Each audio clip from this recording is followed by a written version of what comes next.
Welcome to the final 4 days of the 24 days of tea, the Advent tea year. This is December 21st, day 21. Cattail. Perfect. Great way to start off everything. That's fine. So today's tea, here we have, 21st. Today's tea is Pomegrateful. And that is my first look at what's in there, just like you guys. I do look at the back, as I've already indicated, so that I know what ingredients to talk about, but it's my first look at what the actual tea looks like in there. So this actually has 1 out of 3 pips for caffeine, and it will steep at 95 degrees Celsius for 3 to 5 minutes, so that tells me that there is actually some form of real tea in here. Remember, one of the things that I look for is how long that steep needs to take, and if it's that 5+ minute steep, then I can usually tell that it's going to be more of an herbal infusion than an actual tea. So looking at the ingredients list, we have apple, pineapple, hibiscus blossoms, white tea, natural pomegranate and cream flavoring, pomegranate seeds and blossoms, rose petals, and stevia extract. So this is going to be a pretty floral tea is what I'm guessing, and as it noted there is white tea, so again that's why you get the low amount of caffeine. Not really going to be a ton to worry about there, but again, if you're sensitive to caffeine, always do use caution with what you consume. So let's go ahead and give this guy a smell.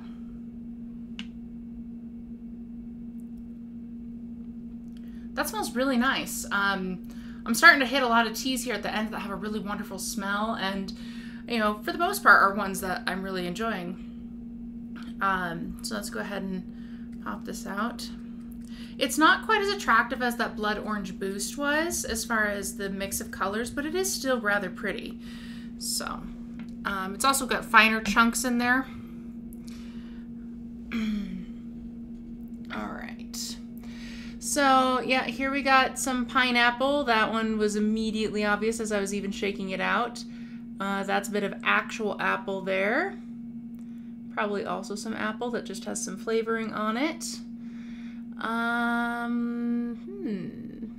Probably these green bits are actually the white tea. White tea is actually still going to be green even though it's called white tea. It's just been, had a lot of the caffeine producing parts of the tea plant have been actually extracted from it. So I've got some red petal. I'm not entirely sure whether that's hibiscus or pomegranate blossom or rose petal, but I do have some red. So again, a nice pretty looking tea, but not overly not a huge amount of contrast on that. My tea bag has actually largely come clean. It's no longer stained with purple or anything, so that's cool. I was not expecting it to come quite that clean. I was pretty resigned to the fact that I was going to have a purplish tea bag for a while, so I am going to dump a bit more into this because, one, it is a bit finer grained, so I barely had really any of the tea in there. I'm just shaking it around here to see if I can see any of the pomegranate seed at all. I do think there's some definite stickiness. I just pulled this out and it's all stuck together, so that could actually be surrounding a pomegranate seed in there. It's a little odd. I'm not convinced that this is going to be a strong enough steep, so shake a little more in there. Yeah. It almost, so it's very fruity floral on that. It almost smells a little bit like something with berry, which is actually pretty spot on, and we'll get to why. So set that aside, and partway through, as you're used to, I will add my water to that. All right, today, as you might expect, I am actually going to take time to talk about hibiscus blossoms and pomegranate because those are really the main ones that make up the flavor of this tea, and I haven't talked about them, so we're going to do that. So when it comes to hibiscus, hibiscus is actually an entire genus of flowering plants that are part of the Malvaceae family, which is actually also called the mallow family. They are it's a bunch of closely related genera, and again, we call them the mallows. And the mallows include 4,225 distinct known species, including okra, cotton, cacao, durian, and, of course, marshmallow. However, marshmallow is actually a different genus altogether, if you recall, but it is part of that same larger group. All of them are mallows. So, all hibiscus flowers are known for their large, showy flowers. So when you think about, for instance, Hawaii and their brilliantly beautiful colored flowers, especially those red hibiscus, sometimes yellow, they've got those giant seeming petals. Usually I think they're 5 petals in a hibiscus, and then they've got the stamen sticking out like little antenna there. They are stunning flowers, and that's what all hibiscus are known for. They are native to warm temperate, subtropical, and tropical regions, so it really actually does cover a pretty decent spread geographically. You can, of course, cultivate them in greenhouses, and if you're taking care of them and moving them in and out of doors. I know my dad, excuse me, my dad actually does grow hibiscus, so he, he takes good care of his hibiscus and likes to post pictures of it and everything. His hibiscus is actually the red hibiscus. So, again, very stunning. Teas made from the hibiscus flower they have many names around the world, and you can actually serve hibiscus tea hot or cold. They are enjoyed both ways in many different countries. It is actually recognizable as a tea by that red color, and it typically has a tart, almost cranberry-like taste. So if you are drinking hibiscus tea straight, be aware that it is not sweet. It is pretty tart and pretty sour, and not entirely pleasant. I have had an unsweetened hibiscus iced tea, and it was really hard to drink down because it was not what I was expecting it to be. It was just so tart, so bitter, so just, yeah. My sister had that tea with me, actually. So we tend to be a little more cautious about our hibiscus teas since then. Anyway, in today's tea, not just from that pomegranate that you would know to be red, but also then from the hibiscus, you can expect that when I do add the water on here, this tea is probably going to end up being red. And thus, I actually changed out of the white shirt I was wearing earlier, just because Murphy's Law says that when I wear a white shirt and I'm trying to be super careful, something will happen and I will end up spilling on myself. In my particular case, it would probably mean that the cat jostled me or something along the lines, and so I would end up with just red tea all over a white shirt, and that's not a good look for anyone. So the tea from the hibiscus petals is usually from the roselle hibiscus flower. It is called Hibiscus sabdurifa, and so it's the roselle flower. And this particular tea actually likely originated in Africa, where hibiscus tea is actually really commonly sold in markets, and where you can pretty much find dried flowers everywhere. Variations of the drink are popular in West Africa and in parts of Central Africa. It is called bissap in Senegal and is known as the national drink of Senegal, though I'm not entirely clear whether it actually is the national drink of Senegal or if it's just called that because of how common it is. You can actually often find the tea flavored with mint or ginger in West Africa. It is actually also called sobolo in Ghana, and it is called zobo in Nigeria. So right there in one continent, 3 different names. In Egypt and Sudan, hibiscus tea is actually often the traditional beverage for wedding toasts. So I thought that was kind of neat. I think it might be an interesting alternative for people who do not drink alcohol. It could also, of course, be a great addition with champagne. Make a nice fizzy, lightly alcoholic tea that might actually be adulterating it. I'm not fully sure, but I just thought it was interesting that it is a wedding beverage in certain countries of the world.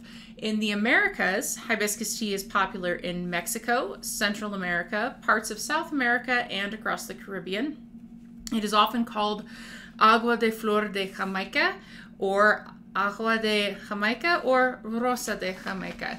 So basically, water of the flower of Jamaica, or rose of Jamaica is what that all translates to. In that particular region, especially across the Caribbean, it is actually prepared in boiling water. In Jamaica, they prepare it with ginger in the boiling water, so very similar to some of the ways that the African nations prepare it. And then you strain it and press the remaining pulp and leaves and flowers to really get all the juice out, so that way you're not leaving anything behind. And then you add sugar, sometimes clove. Clove can be pretty overpowering. Remember, I said that already. You will often add cinnamon, and in Jamaica, they actually add a touch of white rum.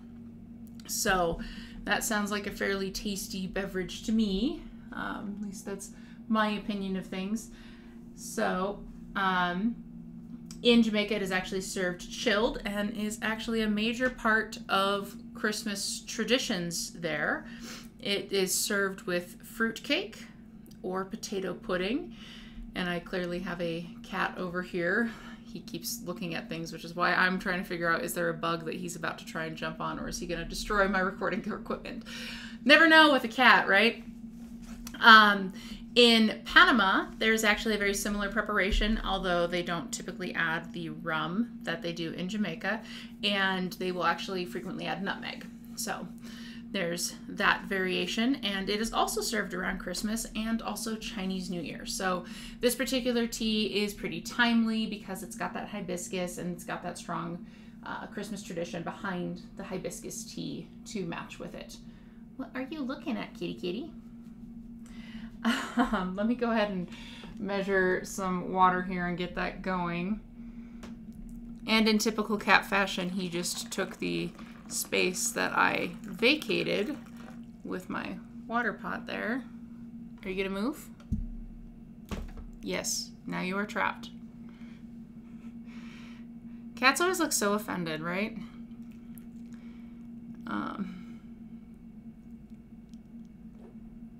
He thinks he's seeing something though. Now, of course, if this were a Victorian story, I would tell you that he's probably seeing ghosts. And I'm not entirely sure when ghost telling, ghost stories became so common with Christmas traditions, but they obviously are, which is why A Christmas Carol was so popular in Victorian times. But regardless, it is a popular kind of tradition. So I guess fitting that my cat is over here seeing ghosts or something. See, there he is, staring at whatever. Anyway, in Thailand, the roselle flower or roselle tea is also a cold beverage, and it is heavily sweetened and poured over ice, much like the way that fruit juices are served out there. Less commonly, it is actually sometimes made into a wine, and frequently, whether as a cold beverage or as a wine, it is also consumed in Malaysia and Indonesia. In Italy, hibiscus tea is actually served hot. It is sometimes called carcade, and you add sugar and lemon juice, and it is actually has an interesting history that it was used as a tea substitute, which was originally introduced from Eritrea in Africa when Italy was suffering trade sanctions because they had invaded Abyssinia. So Italy got punished, and so they were trying to find some sort of substitute, came across hibiscus flowers and started making a tea from it. So fun little history on that. As I was pouring in the water to my teacup over here, I did notice that the bag was already starting to turn a little red on that. So that is absolutely accurate as far as my prediction that it was going to be kind of a reddish color once I got everything done. So that's just a quick note there. Now, pomegranate, moving on to that next ingredient, and of course what this tea gets its name from, Pomegrateful.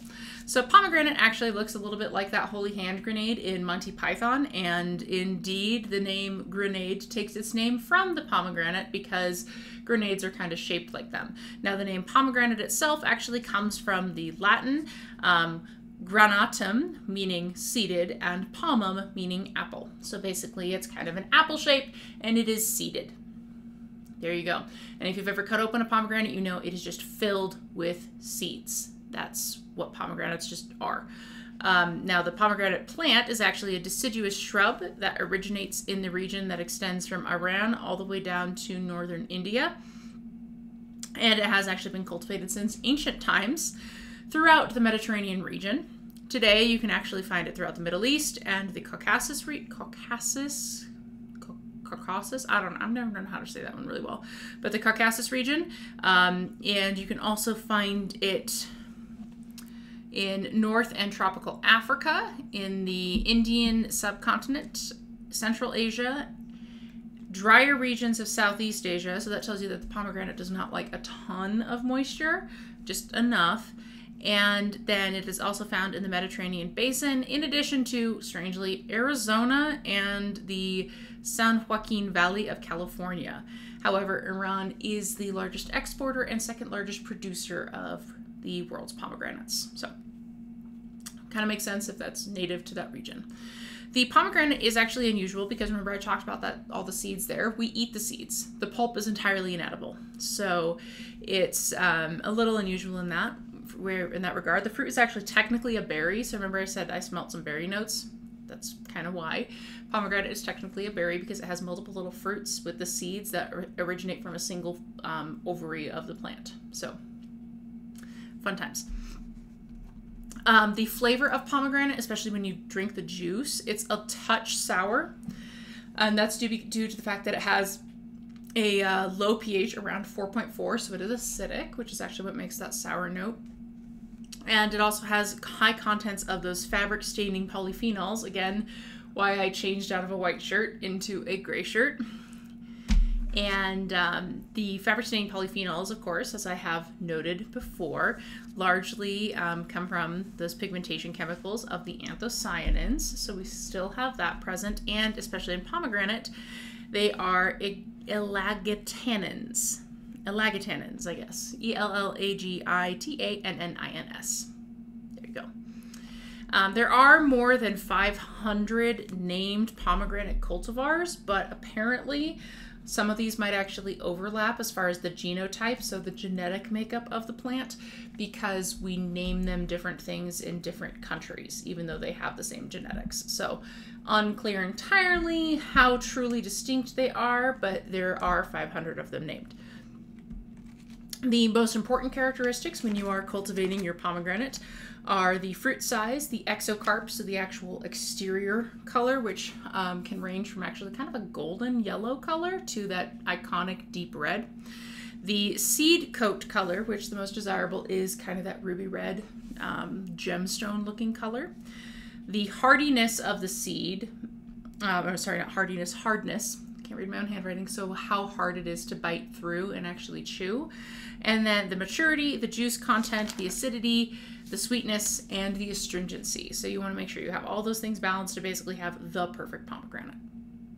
Now, to avoid looking like you're a murderer when you open pomegranates, I've seen various different hacks on this, but apparently freezing the fruit and then cutting it in half and then scoring each half along that exocarp about 4 to 6 times, and then basically holding that over a bowl and smacking it with a wooden spoon should actually pop the seeds right out. That's what I've heard. I have not tried that. Did not have time to run out and grab a pomegranate to try and demonstrate that, but that's what I've heard. I have also heard that freezing the fruit and cutting it in half and then like submerging each half of the fruit so you can pull the seeds out away from the pulp is also a good idea, in part because then the seeds will sink and the pulp will float, so you have a really easy way to actually separate all the parts out that you want, and you give the seeds a good rinse at the same time, even though they don't necessarily need it. Okay. Pomegranates actually may date back as far to the 5th millennium BCE, but we do know for sure that we have found carbonized exocarp that dates to the early Bronze Age in Tel es Sultan, which is also what many of us would know as Jericho. So that's in Jordan. And then also dating to the late Bronze Age, and that's been found in Cyprus and Tiryns. So pretty ancient fruit all around. We have also even found waterlogged remains from the 4th century BCE, and that's from the Uluburun shipwreck that's off the coast of Turkey. And it was found among other goods that included ivory, perfume, and gold jewelry, which gives a lot of evidence and a theory that pomegranate was actually a luxury item. And there's been some other archaeological evidence that has been found to support that, largely through China. So pomegranate was definitely something that was highly prized at one point in time. So we've got a lot of high quality foods that we currently eat and probably take for granted that were once considered fit for the gods. So keep that in mind, I guess. Now, consequently, due to their long history of cultivation, pomegranates also have a long history of symbolism.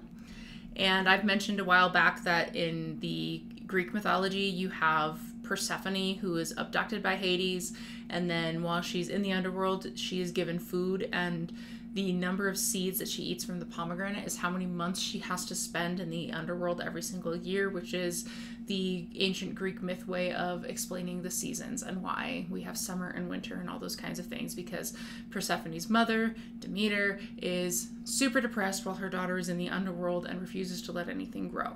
So that's that one. In ancient Egypt, the pomegranate was a symbol of prosperity and ambition, and it was actually also used to treat tapeworm, at least according to some early writings that date to 1500 BCE. So interesting applications all around. In ancient Israel, pomegranates demonstrate the fertility of the promised land, especially with regards to Moses and stories around that. And some Jewish scholars actually believe that the pomegranate, because of its ancient history and not the apple, was actually the forbidden fruit in the Garden of Eden.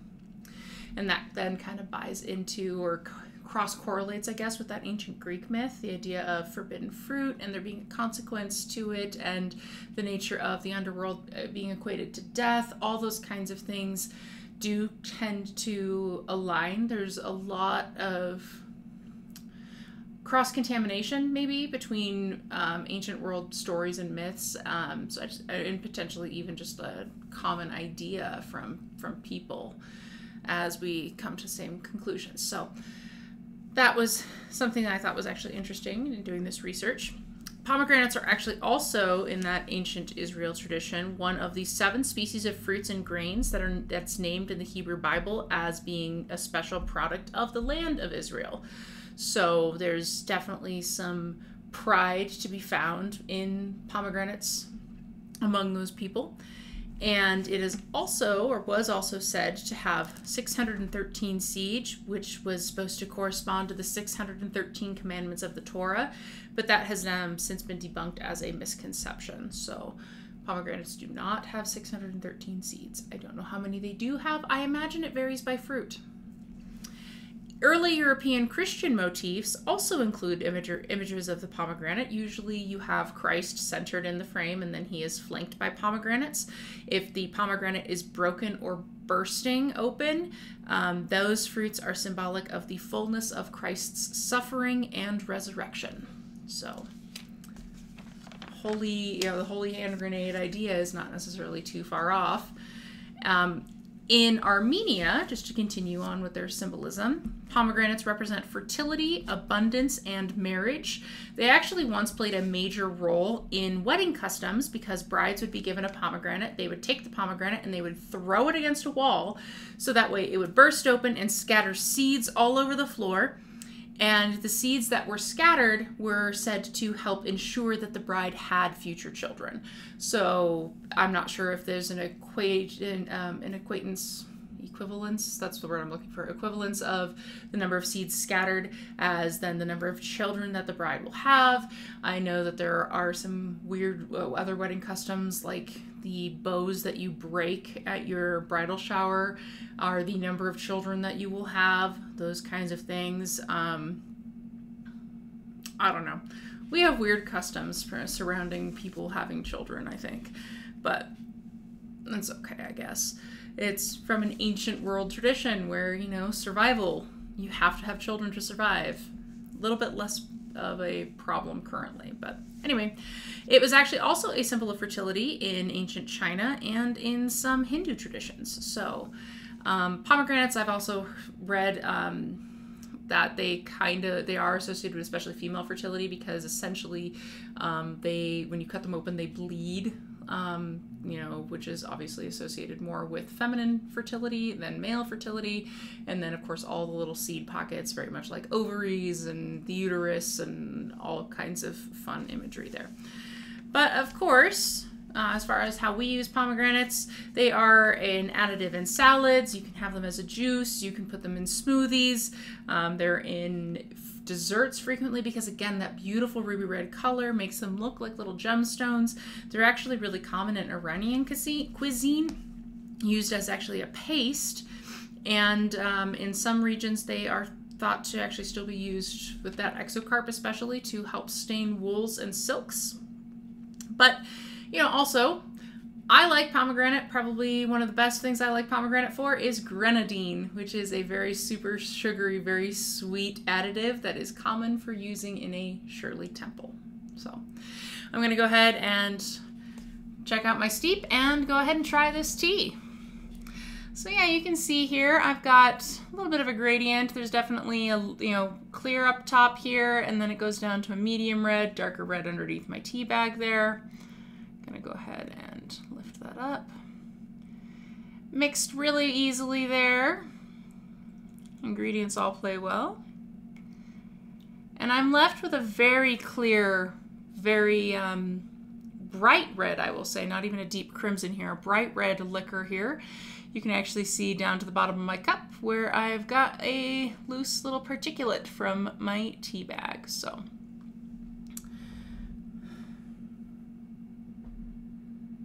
still smells very fruity, very floral. Not really losing a lot of the scent as I have in other teas.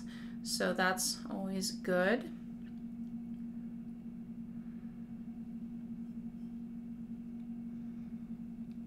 Oh, it is actually really tart.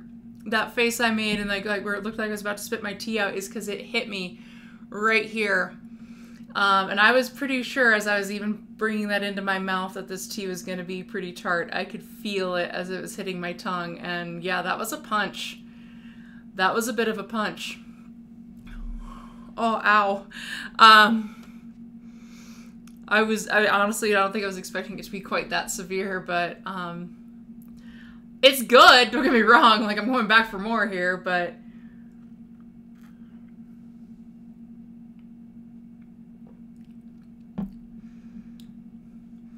I do like it. It does finish a bit more sour than I think I would like. So if you're going to get this particular tea, I would add a little bit of sweetener just to help counteract that. But yeah, I like it. I think it's good. I actually think, it's another one that could potentially mix well with some wine for a sangria, like a light-bodied white wine, or a light-bodied Moscato. If you like something a little bit sweeter, that actually might be a really good one to add with this, a sweet white wine or a Moscato, to really make a nice little sangria out of that. I actually do think, despite that punch and that bit of that sourness, I actually do think I'm going to put it in at my number 5 spot behind Merry Mistletoe. So that means that I've got Chocolate Covered Almond, Candy Cane Crush, Blood Orange Boost, Merry Mistletoe, and now Pomegrateful. Those are my top 5, and these last few teas are just coming at it. They are fighting for those positions in those top spots, and definitely satisfied with this. I'm probably going to end up picking some up and remembering to add a little bit of sweetener. So I hope you enjoyed hanging out with me. I hope you enjoyed that very, very powerful reaction to the taste of this tea. And I will see you tomorrow. We only have 3 days left. So get your fill now. Bye.